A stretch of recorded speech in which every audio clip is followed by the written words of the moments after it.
साथियों नमस्कार। साथियों, ट्रंप ने ग्रीनलैंड को लेकर के जो जिद पकड़ी हुई थी, जिस तरह से एग्रेशन था, लग रहा था कि मिलिट्री भेज के कभी भी कब्जा लेंगे, अब ट्रंप पीछे हटते दिखाई दे रहे हैं। उनके नेटो के जो जनरल सेक्रेटरी उनसे बात हुई है, उसमें ट्रंप का कहना है कि हम लोगों की बात हो गई है, हमने मीटिंग करके भविष्य का एक प्लान तैयार किया है जिसके तहत सभी लोग फायदे में रहेंगे, यूरोपियंस भी और यूएसए भी। मतलब फौज भेज के ग्रीनलैंड कब्जाने का जो प्रोग्राम है वो अभी तो कैंसिल कर दिया है। आप याद कीजिए, मैंने कितनी बार वीडियोस में बताया था, अभी भी वीडियो सेव हैं कि ट्रंप ग्रीनलैंड नहीं कब्जाएंगे। ये बिना मतलब का एक प्रेशर बना रहे हैं। प्रेशर सिर्फ और सिर्फ इसलिए ताकि कब्जाने का जो डर दिखाएंगे, डर दिखाने के बाद एक ऐसी स्थिति आ जाए कि यूरोपियंस किसी डील पर सहमत हो जाएं और उस डील के तहत अमेरिका को यहां से मिनरल्स निकालने की इजाजत मिल जाए। और अंत में ट्रंप ने वही कहा है। आइए देखते हैं। साथियों, से पहले आगे बढ़ें, मैं आपको बता दूं कि आप में से कई लोगों ने हमारी ये पिछले साल की करंट अफेयर की बुक खरीदी है और सभी लोग बहुत अच्छा रेस्पॉन्स बता रहे हैं। कई लोग कंफ्यूज्ड हैं कि कहां से खरीदें, तो मैंने आपको कई बार बताया है कि अमेजोन पर चले जाइए। अमेजोन पर जाकर के आप अंकित दुबे सर्च कर दीजिए या गूगल पे अंकित दुबे अमेजोन सर्च कर दीजिए, तो तीसरे चौथे नंबर पर किताब आ जाएगी, ये वाली। ठीक है, इसमें सारे करंट अफेयर हैं पिछले साल के, इसे आप मंगवा सकते हैं। आप दिशा पब्लिकेशन की वेबसाइट पर जाकर के भी मंगवा सकते हैं, तो मैं इसका एक लिंक दे दूंगा डिस्क्रिप्शन में, वहां से मंगवा लेना है। ठीक है, अब देखिए, ट्रंप का कहना यह है कि हमने एक फ्रेमवर्क डील तैयार कर ली है जो नेटो के जनरल सेक्रेटरी हैं मार्क रूट, उनके साथ। पर एक दिक्कत आ रही है। जब ट्रंप बाहर आए मीटिंग के बाद, तो ट्रंप ने कहा कि देखो, हम ग्रीनलैंड पर सिक्योरिटी भी प्रदान करेंगे क्योंकि ज़रूरी है, साथ में वहाँ के मिनरल्स पर भी काम करेंगे। अभी तक मिनरल्स को लेकर के इतने मुखर नहीं थे ट्रंप जितने अब हुए हैं। अभी तक केवल सिक्योरिटी की बात कर रहे थे कि सिक्योरिटी के लिए बहुत ज़रूरी है, कल को मान लो रशिया से युद्ध हो गया या रशिया ने अटैक कर दिया तो ग्रीनलैंड होते हुए मिसाइल्स आएंगी यूएसए के पास, उससे बचने के लिए इसको यूएसए के पास होना चाहिए। इस तरह से एक माहौल बना रहे थे। लेकिन अब उन्होंने कहा है कि सिक्योरिटी के साथ साथ मुझे मिनरल्स भी यहाँ पे चाहिए। उस बात की कोई डील हुई है।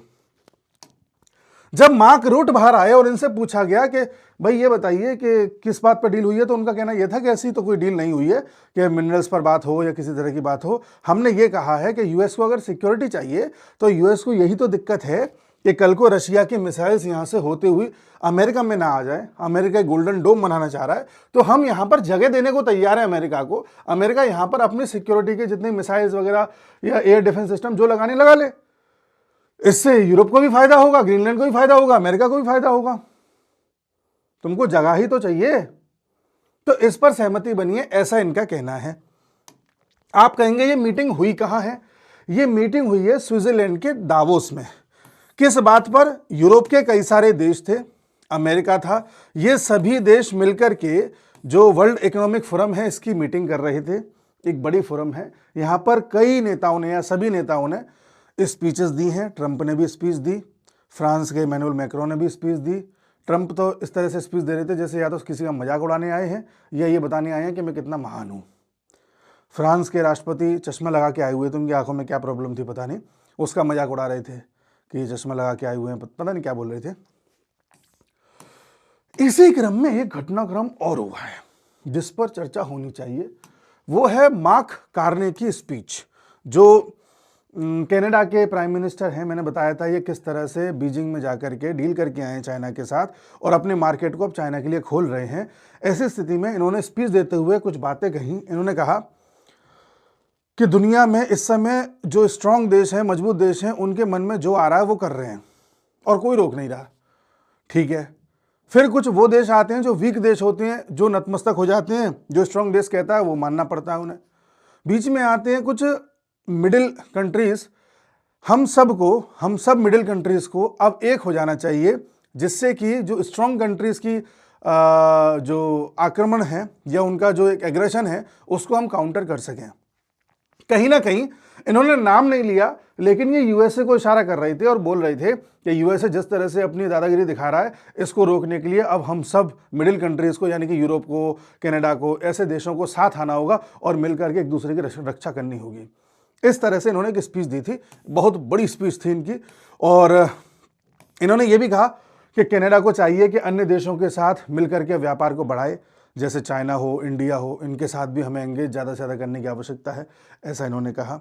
जब ये पूरी स्पीच दे गए, इन्होंने बड़े देश करके यूएसए को कहीं ना कहीं टारगेट किया, तो बाद में जब ट्रंप स्पीच देने आए तो ट्रंप ने इनको लताड़ दिया। ट्रंप ने कहा कि कनाडा के मार्क कार्नी जिस तरह से कह रहे थे, लगता है कनाडा ये भूल गया है कि अमेरिका ने किस तरह से कनाडा को बचाया है। आज कनाडा एग्जिस्ट करता है तो अमेरिका की वजह से, किस तरह से अमेरिका कनाडा को एक तरीके से पालता पोसता रहा है तो कनाडा जिंदा है, और ये भूल गए, या जिस तरह से बयान दे रहे हैं, ऐसे करके लताड़ रहा था। और हम सब जानते हैं कि अमेरिका, ठीक है, हम मानते हैं कि कनाडा का 95% एक्सपोर्ट अमेरिका में होता है। कनाडा अमेरिका के कहने पे ही सब कुछ करता है, अमेरिका इसको सुरक्षा भी प्रदान करता है, सब कुछ है। लेकिन अमेरिका कुछ भी फ्री में नहीं करता। ऐसा बताया जाता है कि अमेरिका की दुश्मनी से ज़्यादा खतरनाक अमेरिका से दोस्ती है, और वो सब आज ये देश भुगत रहे हैं, चाहे यूरोपियंस हो या कनाडा हो, यही नीचे वाले हों। तो कहने का तात्पर्य है, इस मंच का, देवोस में इस मंच का प्रयोग किया गया अपनी अपनी बातें रखने के लिए। जब कनाडा के प्राइम मिनिस्टर ने मुखर होकर अपनी बात रखी कि देखो हम सबको साथ आने की आवश्यकता है, फिर यूके के कीर स्टारमर ने भी इस तरह से अपनी बात रखी कि हाँ हम सबको एक दूसरे का सहयोग करना चाहिए एग्जिस्टेंस बचाने के लिए। इस तरह से उन्होंने कुछ बात करी। यहाँ से यूरोप की कंट्रीज़ में एक मोटिवेशन आया कि हम सब एक हो जाएं तो ग्रीनलैंड को बचा सकते हैं, इस तरह से ये अपनी टेरिटरी को बचा सकते हैं। उसके बाद ट्रंप की और ये नेटो के जनरल सेक्रेटरी की मीटिंग हुई। वहाँ मीटिंग के बाद ट्रंप ने कहा कि जो ग्रीनलैंड का हमारा इरादा है, हम फोर्स अभी नहीं भेज रहे हैं, यूरोपियंस ने हमारे साथ सही नहीं किया, यूरोपियंस अगर चाहते तो ग्रीनलैंड मुझे दे सकते थे, लेकिन ठीक है, मैं याद रखूँगा यूरोपियंस ने मेरे साथ क्या किया। साथ ही ट्रंप ने जो यूरोप के कुछ देशों के ऊपर 10% टैरिफ लगाया था, जो 1 फरवरी से लागू होना था, उसे भी हटा दिया है। इतने पीछे चले गए हैं ट्रंप। तो मैंने आपसे क्या कहा था कि ये जितना भी ग्रीनलैंड का नाटक है, ये सिर्फ दिखाने के लिए है, जिससे कि अंत में एक डील पर निष्कर्ष निकाला जा सके, और वो डील ऐसी हो कि अमेरिका को यहां पर मिनरल्स निकालने का मौका मिल जाए। नेटो जो टूट रहा है या टूटा हुआ नेटो है, उसको भी अभी ये दिखाने का प्रयास कर रहे हैं कि नहीं अभी हम सब एक हैं, अभी हम सब एक हैं, लेकिन दुनिया जान रही है कि एक नहीं है। रशिया भी जानता है, चाइना भी जानता है, भारत भी जानता है, सब जानते हैं। इस तरह से कल एक नाटक चला है जो अमेरिका के बारे में बताता है। इसी बीच ट्रंप ने एक बात और कह दी जिससे भारत चिंता में आ गया। ट्रंप ने स्पीच देते समय कहा कि ये जो यूके है, इसने एक स्टूपिडिटी करी है, एक मूर्खता करी है कि इसने जो चैगोस आइलैंड्स हैं या डिगो गार्सिया, चैगोस आइलैंड ही हैं, ये सब जो है मॉरिशियस को वापस लौटा दिए। मूर्ख है यूके वाले, इसीलिए मैं ग्रीनलैंड लेना चाह रहा हूं। इन्होंने बताया कि मैं ग्रीनलैंड इसलिए ले रहा हूं कि यूके जैसी मूर्खता ना हो। अब ये क्या है चैगोस आइलैंड या ये डिगो गार्सिया, जो कुछ भी है। देखिए, भारत के दक्षिण में अगर आप जाएंगे, मालदीव के भी थोड़ा दक्षिण में जाएंगे, तो यहाँ पर कई सारे आइलैंड्स हैं। इन आइलैंड्स के समूह टोटल 60 आइलैंड्स हैं। इनको बोला जाता है चैगोस आर्किपेलागो आइलैंड के समूह को, अगर एक लाइन में हो तो ऐसा बोला जाता है। इसी में एक बड़ा महत्वपूर्ण आइलैंड है डिगो गार्सिया। उस पर आज की डेट में यूएस का नेवल बेस भी है, एयरफोर्स का बेस भी है, मिलिट्री भी स्थापित है यूएस की, और यूके का भी है बेस, दोनों का बेस है। अभी तक 2024 तक इस सभी पर, चैगोस आर्किपेलागो पर यूके का कब्जा था। ये हैं तो हिस्सा मॉरिशस के, लेकिन कब्जा यूके का था। अब थोड़ा बैकग्राउंड में अगर आप जाएंगे तो आप पाएंगे कि ये जो चैगोस आर्किपेलागो है, इस पर एक पुराने कालखंड में फ्रांस का कब्जा हुआ करता था, इस पर और मॉरिशस वाले आइलैंड पर भी। विद द टाइम एक ट्रीटी हुई और फ्रांस ने यह पकड़ा दिया यूके को। यह ट्रीटी ऑफ पेरिस 1814 में यूके के पास चला गया। धीरे धीरे क्या हुआ, यूके ने यहां पर अपने बेसिस वगैरह बना लिए, जो डिगो गार्सिया वगैरह है। फिर यूके का यहां पर कब्जा रहा। चूंकि मॉरिशस चाहता था, मॉरिशस जानता था कि ये हमारे ही हैं, मॉरिशस ने कहा कि इसको हमें लौटा दिया जाए। यूके लौटाने के लिए तैयार हो गया, और ये जो लौटाने की प्रक्रिया है, ये अक्टूबर 2024 में ब्रिटिश गवर्नमेंट ने ये कह दिया था कि चैगोस आइलैंड्स हम मॉरिशस को लौटा देंगे। फिर फाइनली जो हस्ताक्षर हुए लास्ट ईयर मई में हुए थे कि हम फाइनली मॉरिशस को लौटा रहे हैं। साथ में एक ट्रीटी भी करी कि हम लौटा तो रहे हैं, लेकिन ट्रीटी ये है कि हमारा यहां पर एक बेस रहेगा और उसके लिए 99 साल का लीज चाहिए हमें, लीज पर दे दो।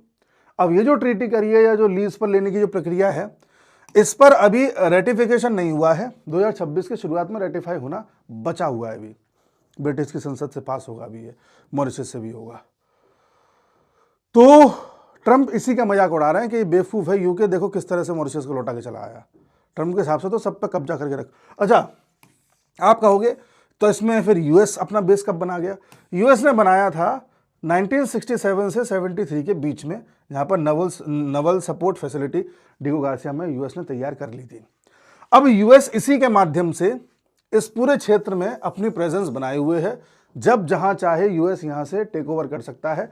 ईरान में बताया जाता है जो बॉम्बर्स के द्वारा B-2 बॉम्बर से यूएस ने जो भी बॉम्बिंग की थी पिछले साल जुलाई में, उसमें बताते हैं कि बॉम्बर्स उड़ते हुए आए थे, फिर फाइनली यहाँ रुके थे और अंतिम फिर फ्लाइट यहाँ से ली थी और ईरान पे जाके हमला किया था। यूएस को लगता है कि अगर हमारे हाथ से ये भी चला गया तो फिर इंडियन ओशन में तुम्हारी प्रेजेंस ही नहीं रहेगी।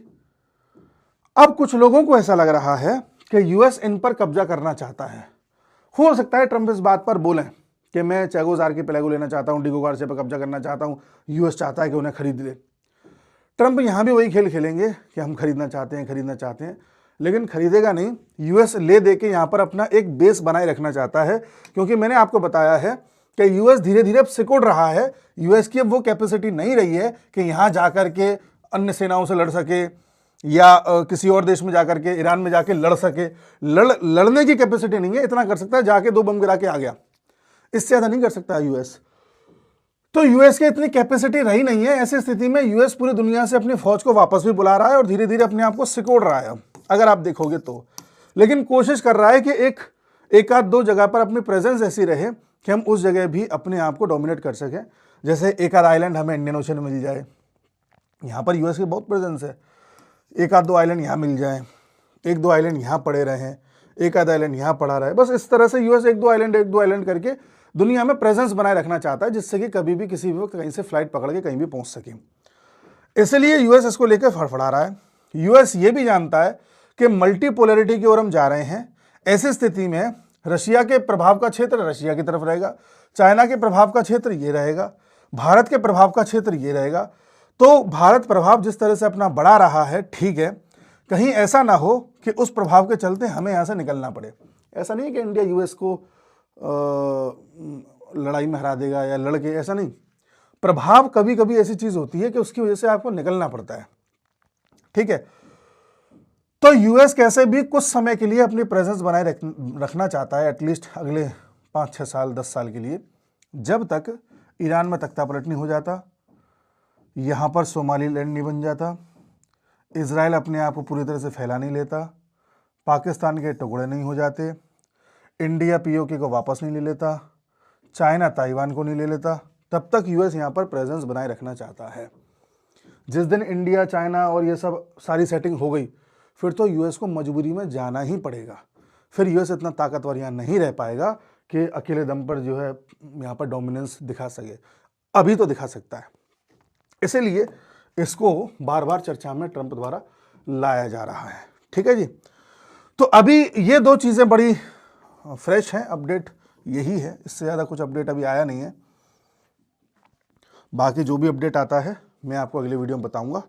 और किसी को बुक चाहिए, बुक अभी इंग्लिश में ही है, हिंदी में अवेलेबल नहीं है। इतनी मैं अभी मेहनत नहीं कर पाया था कि हिंदी में तैयार कर सकूं, कोशिश करूंगा इस साल कर पाऊं। तो जिसको भी चाहिए वो ले लेना।